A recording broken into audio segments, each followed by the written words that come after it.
Assalamualaikum warahmatullahi wabarakatuh. Perkenalkan, nama saya Pria Purwanti dari program studi Agribisnis Politeknik Negeri Banyuwangi.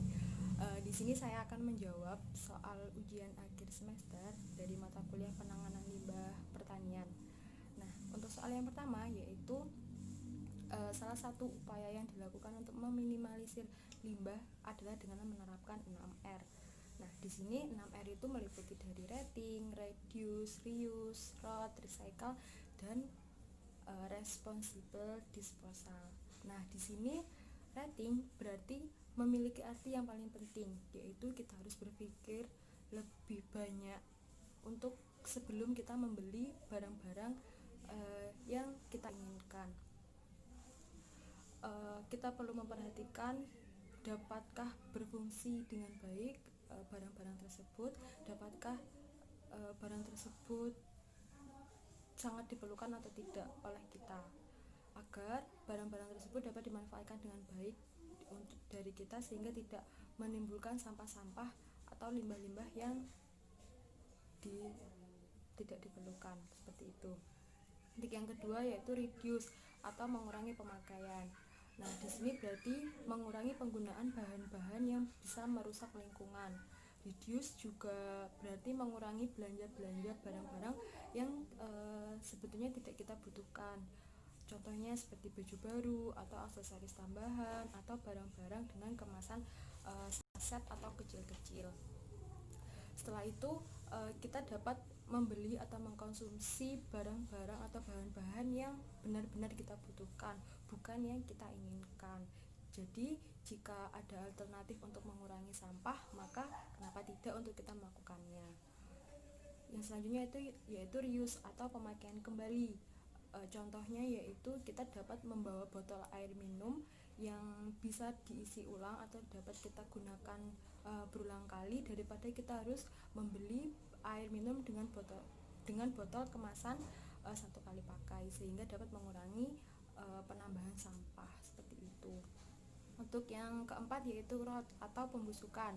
Nah, di sini kita dapat melakukan pengolahan limbah dengan cara pembusukan.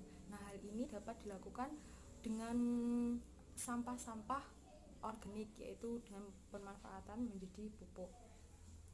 Yang kelima yaitu recycle atau mendaur ulang. Nah, di sini mendaur ulang itu kita dapat memanfaatkan kembali barang-barang yang telah kita gunakan. Hal yang paling mudah dapat kita gunakan yaitu kita dapat mendaur ulang sampah-sampah organik kita. Dan untuk yang keenam yaitu responsible disposal, yaitu pembuangan yang bertanggung jawab. Ketika kita menghasilkan limbah, kita juga harus dapat bertanggung jawab atas limbah tersebut. Kita harus mengolah limbah tersebut sehingga benar-benar tidak dapat dimanfaatkan kembali, sehingga limbah yang kita buang itu merupakan limbah yang bersih dan tidak mencemari lingkungan. Untuk soal yang nomor 2 yaitu sebutkan tahapan-tahapan dalam metodologi audit bersih. Nah, di sini dalam tahapan-tahapan metodologi audit bersih itu ada beberapa, yaitu yang pertama perencanaan dan pengorganisasian. Nah, di sini tuh meliputi kegiatan seperti pembentukan tim program penerapan produksi bersih. 2. Penetapan tujuan dan lingkup program. Yang ketiga yaitu mengidentifikasi sumber pencemaran. Dan kegiatan selanjutnya yaitu fase pra-pengkajian dan fase pengkajian. Nah, di sini tuh bertujuan untuk mengkaji kegiatan yang telah dilakukan pada tahap sebelumnya. Contohnya mengidentifikasi dan mengevaluasi peluang untuk mengurangi pencemaran. Nah, yang selanjutnya yaitu analisis kelayakan. Nah, analisis kelayakan di sini tuh dibagi menjadi 3, yaitu yang pertama analisis kelayakan teknis, analisis kelayakan ekonomi, dan implementasi. Kelayakan teknis itu merupakan kesesuaian proses dan peralatan yang digunakan.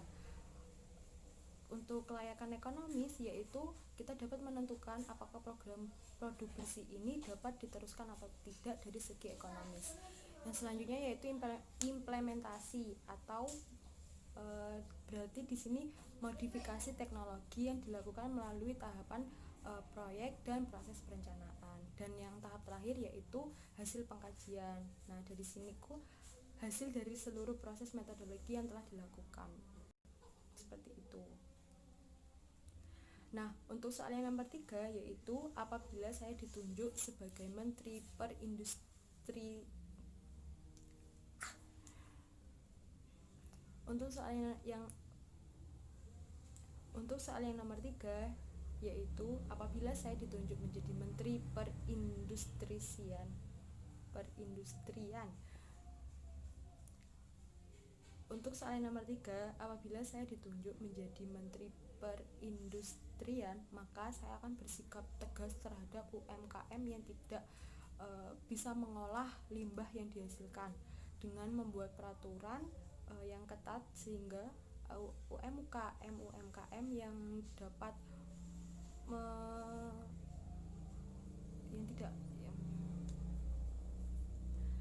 apabila saya ditunjuk menjadi Menteri Perindustrian, maka saya akan bersikap tegas terhadap UMKM yang tidak bisa mengolah limbahnya dengan baik. Saya akan membuat peraturan-peraturan yang tegas sehingga UMKM tersebut apabila tidak menaati peraturan tersebut akan diberikan sanksi. Untuk selanjutnya saya juga akan membuat program atau wadah untuk penanganan limbah yang dihasilkan oleh UMKM yang tidak dapat mengolah limbahnya, sehingga kita ada wadah untuk menampung hasil limbah-limbah dari UMKM agar tidak mencemari lingkungan yang ada di masyarakat. Dengan UMKM akan membayar sedikit